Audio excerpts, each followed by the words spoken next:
Welcome to the Top Step. It's Ryan, Rowland-Smith. Look, I wish we were doing this show on a much more happier note and watching some Mariners in the World Series, but that's not the case. We're going to dive back into the ALCS, all the things that were good and bad about that series. Obviously, talk about some of the decisions in Game 7. Plus, we're going to look ahead too, right? You've got to look ahead with this team. There's a lot to get excited about. I've got some things I want to discuss that I think you should be excited about too. It's all coming up, plus the Cal Raleigh Home Run Tracker, how to speak Australian. Let's get into this week's edition of the Top Step.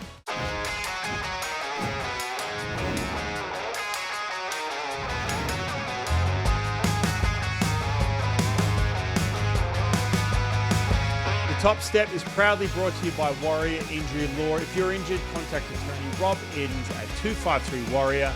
Battle tested. How are we going, mates? It's Ryan Rowland-Smith. Welcome back to the Top Step. I'm inside the Top Step studios. I wish I had better news to bring you. I wish we were talking about the Seattle Mariners in the World Series against the LA Dodgers, which would have been a big ask for them to get that win. Put it that way. Watching those Dodgers, man, just absolutely dismantle the Milwaukee Brewers. But we do have to go back to this series against the Toronto Blue Jays. The ALCS, man, it was gut-wrenching. It was frustrating at times. It was absolute pandemonium, epic moments. We're going to get into all of it on this week's edition of Eyes on the M's, brought to you by King LASIK. Listen, mates, if you were like me and I was struggling with glasses and contacts, got sick of traveling with them, popping those contacts in and out, wearing glasses, they fogged up when I pitched, go to King LASIK. Go to talk to Dr. King. There's a free 15-minute Zoom consultation. And you can get right, man. It was the best decision I ever made for my eyes. Life is different now. I can go snowboard all winter long, not have to worry about wearing glasses, contacts, and go surfing, traveling back to Australia, you name it. So go to King LASIK, kinglasik.com, and do what I did with the best LASIK surgeon in the Northwest. All right, let's get into, let's get into this ALCS. First of all, from the top. You came out of that Detroit series, 15 innings, and then you walk into Toronto and you take 2 games in that building. Now, if you're paying attention to the crowd and the atmosphere and how hostile that place was, you're walking away with this Game 1 with Bryce Miller. Now, again, I admit, man, and Bryce, if you're listening, he's been a guest on this show. You can go back and watch that epic interview with him towards the end of the season. But I'll be honest with you, I wasn't really comfortable with Bryce in the rotation in this series, man. I was so geared up for Game 5 that I was looking at George Kirby, I was looking at Logan Gilbert, and I was looking at hopefully Brian Wu, but that didn't work out. I was looking at all that and thinking to myself, okay, I don't see Bryce Miller as being a starter in this series.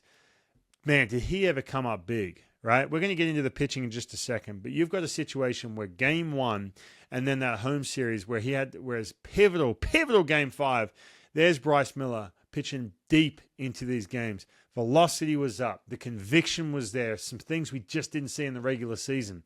So he gets Game 1. He was really good. Game 2, Logan wasn't great. I know he's pitching off a weird schedule because he had to pitch in the Game 5, but that was the first thing. Leaving Toronto 2 games up.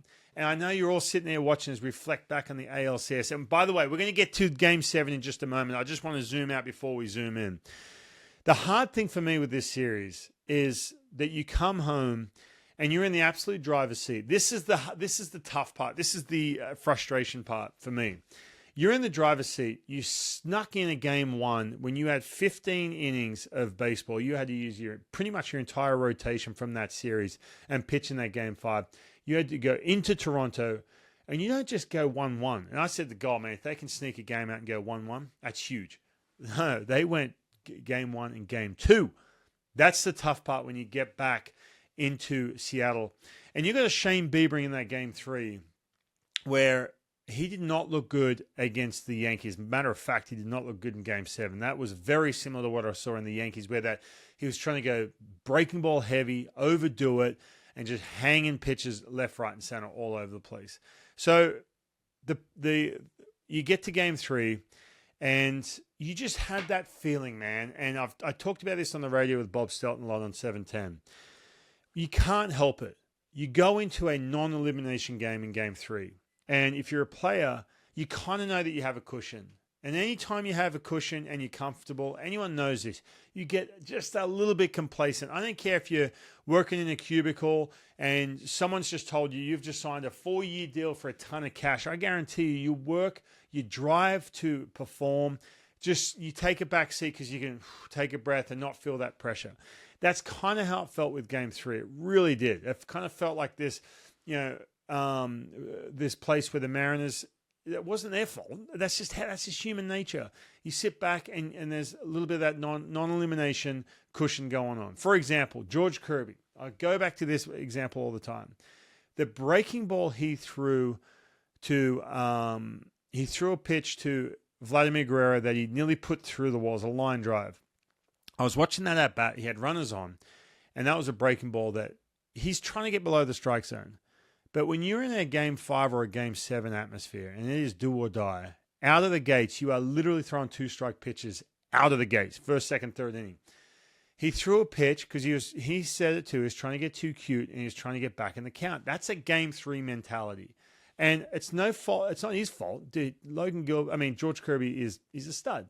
It's not his fault. It's just because you're trying to get a little deeper into the game, establish yourself and whatever. Now, if that's a Game 7, like we saw him in Game 7, not the case, right? So that was, that was kind of the mentality. That then seeped into Game 4 where there's a little bit more, pressing a little bit going on. Then you get into Game 5, absolutely epic. Cal Raleigh hitting that home run. We're going to cover that in the Cal Raleigh home run tracker. And the one guy you said, okay, let's get going here in Game 5 was Gino Suarez, and did he deliver? My goodness, the 2 home runs had a huge Game 5. So let's cover all that. We walk out of Seattle, and you're back essentially in the driver's seat in that Game 5. Then you get to Toronto in Game 6. And Game 6, it was tough, man. It was tough. I was finishing up Lennox's last soccer game, having a little soccer party, and I got home to start watching. I wasn't doing pregame. I was just doing postgame. I just had that feeling, man. You had that feeling where if you have a Trey Savage, who they dismantled his start before that, if you have him landing that split and getting in better counts, and then all of a sudden the whiff rate goes up, which it did. By the way, we're going to talk about this in some of the offseason offensive numbers in a moment. But you gave him a chance to take breaths and all of a sudden take the pressure off, and that's exactly what they did, man. He was walking off the mound. Those 3 double plays, remember that? The ground into the 3 double plays, right? You had a situation when Cal, I was a little shocked when Cal swung that first pitch when Julio drew that walk. You had in Trey Savage, you had him on the ropes right there. You absolutely had him on the ropes. And then, Cal comes up, he was super aggressive. He'd probably be the first to tell you that, maybe see a couple more pitches. But again, it's you're up there, you're wide-eyed. You've seen Trey Savage enough, and you know he's going to throw something. He got away with absolute murder in that situation. That was one of the breaking points for me. And then obviously, with JP hitting that ball to second, he crushed that ball too. He hit that ball hard. But that was a 2-strike pitch, and he smashed it just straight at someone. Unfortunate, right? They let Trey Savage off the hook just too many times. All right, but let's talk about, before we get to Game 7, I want to get to this. A couple things I want to point out. First of all, the Blue Jays offense was insane. You've got Springer, Vlad Guerrero, who are you two, don't let him beat you guys, okay? But then you've got the rest of the offseason, that the 7th, 8th, and 9th. You're talking Barger, you're talking Ernie Clement, you're talking Jimenez. Where did these guys come from? Jimenez hit 7 home runs in the regular season. Now all of a sudden he's hitting 2 home runs in the game back in Seattle, right? But you look at this. The Blue Jays against starting pitching, right? They were hitting .310 against starting pitching with 7 home runs, slugging .620, on base .373. The bullpen did a good job against them, actually. The bullpen held them at .220. The Seattle Mariners starting pitching, in my opinion, was the difference maker here, man. The Mariners had a 7.33 ERA going into Game 7, and George was so good in Game 7. He was taken out after 4. Bryce Miller was the only starting pitcher in this 7-game series that went beyond the 4th inning. Think about that, or at least got outs beyond the 4th inning. We know this team, I know it was bumpy all season long with the starting pitching, but man, I'm telling you, it is very tough to have success when that's your output. That means that Dan Wilson, you want to talk about that one decision we're about to talk about in just a second. You want to talk about having to make decisions early in games and putting your team in such a tough spot. The starting pitching, to me, that was tough. The other part of this is, too, the Blue Jays were 14 of their leadoff hitters, 14 of the 18, that reached base, that first hitter of the inning, scored. Man, it is so, if you can't get that leadoff hitter out, and there's plenty of them, and they all scored, it's going to be tough. It's going to be tough sledding after that. Let's talk about Game 7, shall we? George Kirby was getting better and better as that game went on. They had the game plan going on with Dan Wilson and Pete Woodworth. They knew exactly how they wanted to shape this up. They were obviously, as pretty apparent, Brian Wu was going to be a ginormous factor, regardless of the fact he hadn't pitched. He'd thrown once in a month. But to me, George Kirby, I know you can talk about third time through all you want. And I've gone back and watched every single time he's pitched. He was getting better and better as that game went along. However, Dan Wilson was in a situation, because of the lack of starting pitching in this series, in a situation where he wanted to be a batter ahead, okay? Even when you're at playoff speed, you want to be a batter ahead. You don't want to, and again, everyone's speaking in hindsight, myself included, if you're not in the trenches making those decisions, and you've never done it, you really don't know. You can talk about it all you want, go on social and say whatever you want, but you really don't know unless you're in the trenches. Dan Wilson had to be a batter ahead in that situation due to the fact he went from that Detroit series and that series where you'd been burnt a couple times from going off your gut saying, my guy looks good. That's just the way the game's played these days, man. You have to be a batter ahead, and he was. He went, George, 4 innings, thank you, high fives. All right, now I'm not trusting, not saying he didn't trust his gut, but he's staying a batter ahead. Brian Wu, in you come. The hard thing for Brian was this. Through 28 pitches in that 2 innings, then you go on 2 innings. Then you get into that 7th. And if you're saying, you should have stuck with Brian Wu. I'll get to Munoz in a second. I should have stuck with Brian Wu if you're in that boat. Remember, he'd thrown 28 pitches, got an inning, sit down, inning, and then done in a month. So you're asking him, go inning, sit down, inning, sit down. It's going to be, we know this, man, when you watch these guys come back from the IL, Kirby, Gilbert, doesn't matter. When you've had that layoff, that third time up, you're going to be pushing through some thresholds. When you have to do that in the playoffs, man, it is tough. He lets some runners on. That's the way it goes. And then guess what happens? Those 2 guys I was talking about who you can't quote-unquote let beat you, the Blue Jays had the absolute perfect scenario coming up. Springer and Vlad coming up, right? And you can sit there and say, well, do you put Springer on? All right, do that. Guess who's coming up? Guess who's on deck at that point? Vlad Guerrero. Dude, Vlad Guerrero literally shattered his bat and found outfield grass. He was hitting it was historic what the numbers he put up this postseason. Historic. Brian Wu literally, when he faced him the last time, had to basically be perfect with 6 or 7 pitches to strike him out. It was, what a crazy at-bat. Also with George Springer, he had to make those big pitches. Brian Wu, it was time for him to come out of that game. So that's number 1. Then you bring in Bizzardo in that situation. Bizzardo turned 2 innings the night before.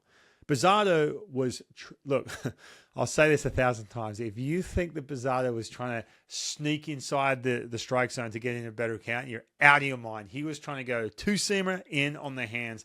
And just like 99.99999% of all of us, if all of a sudden he'd gotten some weak contact or a foul ball from Springer trying to set up to get to that slider, he tried to get a sinker in. He didn't. He left it out over the plate, right? If he had gone foul ball and then gotten to that slider, I'm telling you, man, what a monumental moment for Edward Bizzardo. He's had some big moments. Nothing would have been bigger than that, but he didn't. He left it out over the plate. He made a mistake. Springer got him. And again, just like all of you, decisions have to be made in that situation, okay? Now, Munoz. I said this while it was happening, and I'll admit, and I guarantee you Dan Wilson might say the same thing. They were the biggest outs, yes. Munoz could have came in that situation. And who knows what would have happened. The issue is this. Munoz comes in that spot. Good, very high chance. If you go 9th inning and Munoz is out of this game, and you're bringing in anyone else, I'm telling you right now, man, you would have the same predicament you're in. And now you can argue that all you want, but this is the hard thing. I thought Munoz was going to come in that game too. It's so difficult when you're in the trenches and you have to map this out. And you're going ahead, then you're going back. You're pulling a pitcher too quickly, George Kirby, because you're trying to stay a batter ahead, or do you go off your gut? This was not just 7 games. This was the entire postseason. It was tough, man. It was so tough. You've got some of the best managers have been doing it for 20 years, making crazy decisions, right? Good and bad. Leaving guys in, taking them out.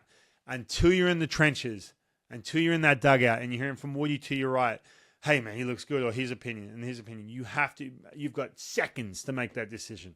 Tough one, man. Dan Wilson, look, he'll be the first to tell you how tough that was.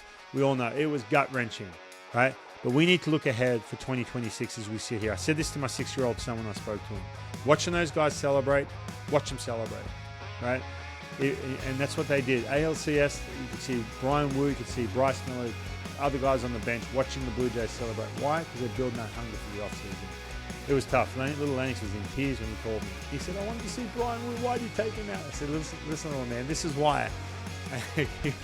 Because he likes Brian Wu. He did a camp with him during the summer, which hopefully we're doing in 2026, speaking of, with next-gen baseball.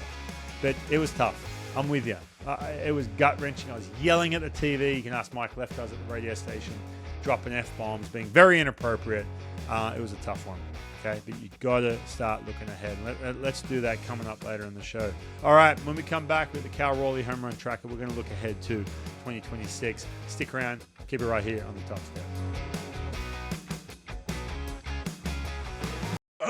I'm attorney Rob Iddens, proud Marine Corps veteran and owner of Warrior Injury Law. We help all types of injury victims, like Ann, who broke her leg in a trip and fall accident. I had broken my femur and I was in horrific pain. We chose Warrior because they had a good reputation. I wasn't just a name, I was a person, and that makes a big difference. I'm just grateful that we had the settlement for my care. I'm very pleased. If you've been injured, call us at 253-WARRIOR. Warrior Injury Law. Battle tested. See life better with perfect, clear, natural vision from King LASIK. Being a former professional athlete, I still love staying active. From paddleboarding, snowboarding, even playing with the kids, everything was such a hassle dealing with glasses and contacts. I'm so grateful to Dr. King and King LASIK. It's amazing how much better I see life. I'm Dr. Joseph King.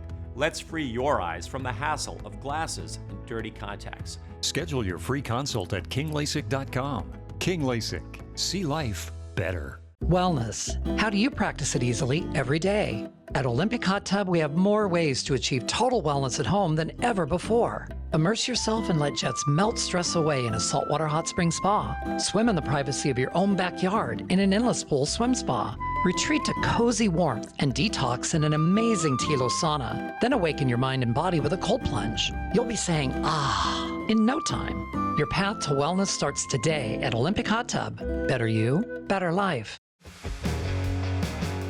Welcome back to the Top Step. We have got a lot to get into with this Mariners team as the season has finished. But right now, it's time for the Cal Raleigh Home Run Tracker, brought to you by Bob Oates Plumbing and Sewer. Big Dumper approved. Bob Oates is here for you. Now, we have to go back and revisit that epic Game 5.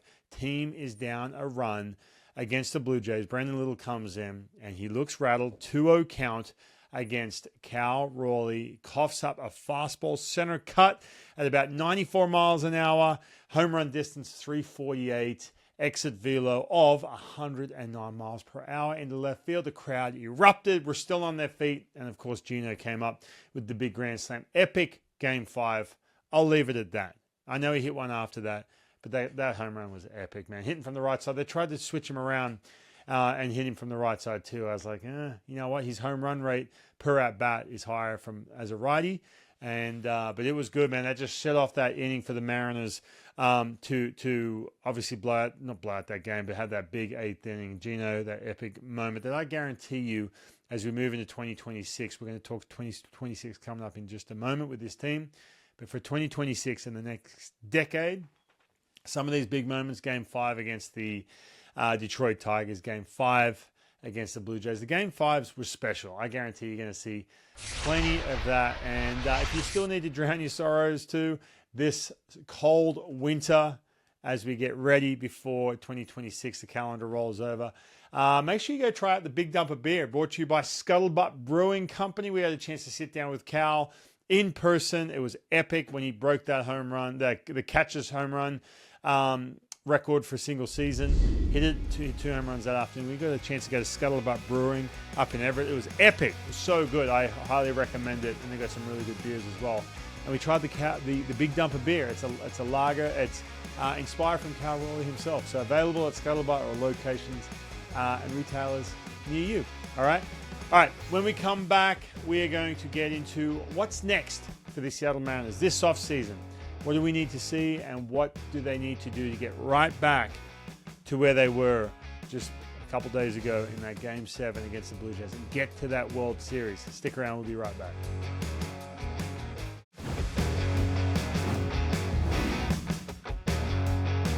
Welcome back to the Top Step. It's Ryan Rowland-Smith. Look, October has been absolutely electric down at T-Mobile Park, man. What an experience. It's also been gut-wrenching. I know that. October is also Olympic Hot Tub's 9th annual Founders Event. This month, a portion of every hot tub, swim spa, and sauna purchase will be donated to Food Lifeline. Food Lifeline's mission is to feed people today while always working to end hunger tomorrow. For nearly 50 years, Olympic Hot Tub has been proud to support the overall health and wellness of our communities. We invite you to rally together and keep rallying at olympichottub.com. All right, so we covered and we recapped and we talked about 2025 enough. And I know you're going to have to, relive Game 7 throughout the winter. But the calendar turns over very soon, and we can get excited about 2026. And the reason you can get excited if you're a Mariners fan is because a lot of these players that just went through this, and the years prior to that, they missed the postseason a couple times, I know that. But now all of a sudden, this is a situation where this feels like the beginning. It really does. Jeff Passan said that on the Brock and Salk show on 710.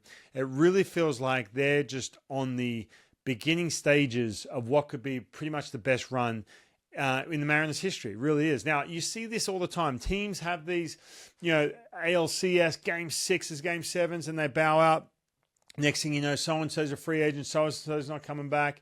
They have to dismantle the team for whatever reason, and then they have to go and scratch and claw in free agency. Well, here's the good news. Free agents leaving after this season: Mitch Garver, Caleb Ferguson, Luke Jackson, and then obviously Josh Naylor and Gino Suarez. Josh Naylor has said that he loves being here. I think that's going to be a priority for the team because the team loves him and fans love him.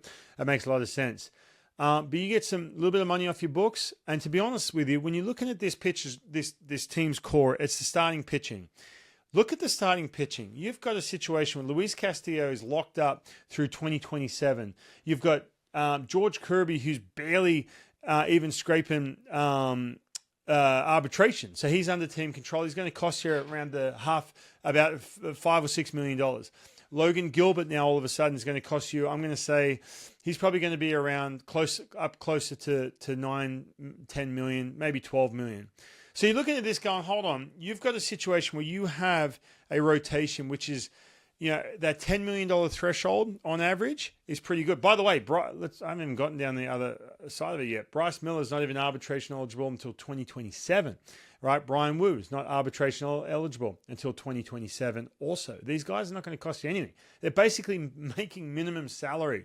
These are the guys who are key pieces in this rotation and for the future and for this postseason.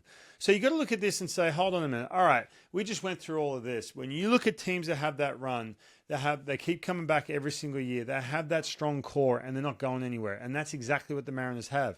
Now, the good news is as well, the Mariners weren't willing to mess around with this pitching going into this season. And for good reason. From Castillo, Kirby, Logan, Brian Wu, Bryce Miller.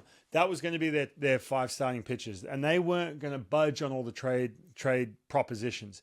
Well, now all of a sudden you have a situation where you can maybe get a little bit more flexible. Why? Because you have some prospects who are getting closer and closer to the day when they're going to come up. The Mariners, we know about the farm system, all those top 100 picks. The position players, throw a Colt Emerson in there, and Luzardo Montes, I can't wait to watch that kid hit. They have just gotten from this place where there was this gap. There's all this good pitching, came up and is thriving, to gap. And then all of a sudden you got these, after that you've got the years of these position players. Well, they're all on the doorstep right now. And on top of that too, you still have this nice, stable, steady, one guy, two guys each year in their starting pitching aspect. The Mariners have done such a good job with this draft this last 5 years. So they are in absolute, when you're talking about this just being the start, that all the reasons I said, that is why. So it's not a situation where you're losing three free agents. Now, will the team go out and spend? Everyone says, oh, you got to go spend money. Maybe. I can't answer that. You just don't know. All I know is this. These teams are built that have these long, good 4 to 5 year runs on that core group of players, number one, and they add on the margins. The Mariners did that beautifully at the trade deadline because they had capital, and by the way, they barely gave up any of that trade capital as well. But going into this offseason, they have some trade capital. But remember, when you do have that trade capital in the minor leagues and you get rid of it, that nice little run in the postseason goes from what we just experienced was so much fun, except for the last game, goes from being a 5-year run because you've got this core player to all of a sudden now a 2-year run because you've lost some of that capital in the farm system. So I think that looking at this, if you're expecting them to go out and just go crazy, oh, we're in the playoffs now, great. No. The goal here, I think, in my opinion, is stay with this core of players and just add on the margins like they did, even if it wait to the trade deadline. I'm going to be honest with you. Will they dismantle this starting rotation? They probably could, maybe mess with it a little bit, maybe a guy in a trade or whatnot. But all I'm saying is just respect. This is the time now when you just got beaten Game 7. You know, who cares about the farm system? The next couple of weeks, do yourself a favor and just appreciate the farm system, what you have coming up, and the luxury you have that you can wheel and deal via trade as opposed to having to try and worry about building a team via payroll. So really good sign, man. I'm so excited for 2026. When Jeff Passan said that, I 100% agree with him, thinking about this run with all these players under team control, some of the extensions. You probably see a couple more extensions here because the Mariners do a fantastic job of making sure these players are comfortable here in Seattle. So get excited about 2026, man. It's going to be the same crop of players coming back. If the rotation can stay healthy, I'm telling you, they're going to be right back to what we saw in Game 7. And then hoping, honestly, I think the one key piece was that middle of the bullpen relief that they were trying so hard. Justin Hollander was pushing so hard to get that. You add that to our playoffs, they're going to be even better than what they were last year. All right, team. We'll be right back with How to Speak Australian and a few other things. Don't go anywhere. Wellness. How do you practice it easily every day? At Olympic Hot Tub, we have more ways to achieve total wellness at home than ever before. Immerse yourself and let jets melt stress away in a saltwater hot spring spa. Swim in the privacy of your own backyard in an endless pool swim spa. Retreat to cozy warmth and detox in an amazing Tilo sauna. Then awaken your mind and body with a cold plunge. You'll be saying, ah, in no time. Your path to wellness starts today at Olympic Hot Tub. Better you, better life. See life better with perfect, clear, natural vision from King LASIK. Being a former professional athlete, I still love staying active. From paddleboarding, snowboarding, even playing with the kids, everything was such a hassle dealing with glasses and contacts. I'm so grateful to Dr. King and King LASIK. It's amazing how much better I see life. I'm Dr. Joseph King. Let's free your eyes from the hassle of glasses and dirty contacts. Schedule your free consult at kinglasik.com. King LASIK. See life better. Howdy, folks. Big Dumper here. Y'all ever deal with a clog? That could be a hairy situation. Let's watch. Your days are numbered, Clog. These pipes aren't big enough for the both of us. Ooh, watch out, Sylvester. That clog looks like a real tough fella. That was close. Next time, call Ball Boats, Seattle's trusted plumber. Ball Boats is here for you. I'm attorney Rob Iddens, proud Marine Corps veteran and owner of Warrior Injury Law. We help all types of injury victims, like Ed, who suffered a neck injury in a highway pileup. Had a bulge disc in my neck. It was pinching my spinal cord, so reached out to Rob. It was amazing. Their whole team were honest and kept me informed, like they were actually interested in helping me, not just a number. I'm very pleased with the outcome. I would definitely choose these guys any time of the week. If you've been injured, call us at 253-WARRIOR. Warrior Injury Law. Battle tested. Welcome back to the Top Step. We've got just a little bit of time left before we wrap up this episode. Hopefully I got you inspired, excited. I don't know, either one for 2026. Again, the winter is going to drag out, but we have a shorter off season, which is nice too, before we get into spring training and get really fired up about this team. Now, it is time for How to Speak Australian, but just before we get into that, I want to tell you this segment is brought to you by Core Contractors. We have all the plans, all the details ready to go in our big renovation. Now I've got the time, the season's over, so I've got plenty of time to cut up half of my house. Big thanks to Core Contractors. They're going to be renovating my deck. I can't wait to show you the before and after photos. Tell you what, Levi and his team really took the stress out of all the planning, and we can't wait to get started. They're gracious enough for us to wait for the season to get done, knowing I was busy. And I know they wanted to watch the Mariners too. But enough of that. We're really excited for we'll show you the progress. But look, if you want the stress-free contractors coming in, sketching up a beautiful rendering of what your house can look like, and guys who really care, man. Levi, he has been on it from day one. Go to Core Contractors. And we're really excited to share what we're doing in our house too. So Core Contractors, the center of remodeling and restoration. Big shout out to Levi and his crew for being a part of the show, and for also about to get started here as the season's over in this winter. Get started on our home renovation. Okay, it is time for How to Speak Australian, brought to you by Kangaroo and Kiwi. And look, last week I did a little bit of trivia, I believe. This week I'm going to educate you, and this is how it goes, right? So I'm going to educate you about Mad Monday. Now, if you're sitting here thinking, what does he mean by Mad Monday? I'm about to tell you. So the Mariners, they got beaten Game 7. They had that long flight back from the East Coast. In Australia, they call it Mad Monday when a team, whether you win the grand final, like especially in rugby, right? So if it's cricket too, but especially rugby league. If you win the grand final, the grand final is usually on a Sunday, just like the NFL here. But even if you get beaten early on, like let's say you get into the playoffs or regular season, you play on that Sunday, and the minute your season's over, it's called Mad Monday. So basically what it is you get done with the season, you're upset if you lost, or you're celebrating if you won. It doesn't matter either way. And you basically have a little bit of, have a couple brown Gatorades, have some celebrations that Sunday afternoon, and then it carries on into Mad Monday. Now, this is a tradition. Some people don't like it because it always makes the news, these crazy rugby players getting up to all kinds of mischief on their big celebration or season-ending party. The problem is with Mad Monday, then is all of a sudden, now, these days, in the last couple of decades, has stretched on into the week. So I don't know how you celebrated your Mad Monday after the Mariners lost. I know a lot of you were drowning your sorrows, maybe drinking some big dumper beers brought to you by Scuttlebutt as well.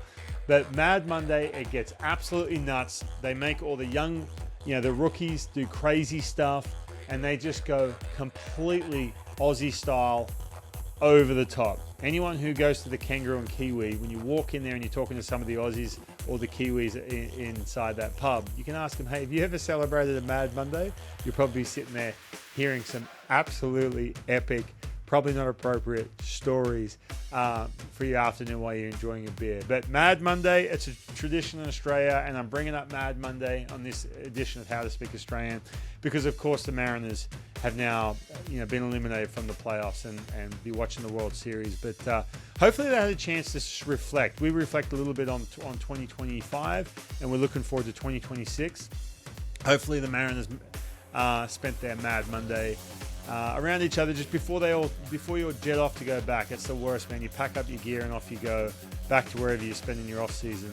But hopefully the Mariners got a chance just to maybe hang out for a day or two and sort of reflect on what they've just been through. It's been massive, man. It's been I know they're not in the World Series, but it has been a really successful year. And Jeff Passan said this the other day on 710. It's just the start. It really is, for a lot of reasons we got into in the last segment. But that's it for How to Speak Australian, brought to you by the Kangaroo and Kiwi. And that's it for this show. If you haven't already, throughout the off-season, we're going to jump on here at the Top Step TV over on YouTube as we get ready. I've got some big news coming in for 2026 for the show. I cannot wait to share with you guys. But it's been a fun season. It's been a really heart-breaking, gut-wrenching way to finish, as we talked about. But I'm excited for 2026. I cannot wait for the 2026 Mariners and see how they look, how this team shapes up as we get into the winter and everything that's going on. But look after yourselves. Follow us on social media. Subscribe over at YouTube, and we'll see you very soon.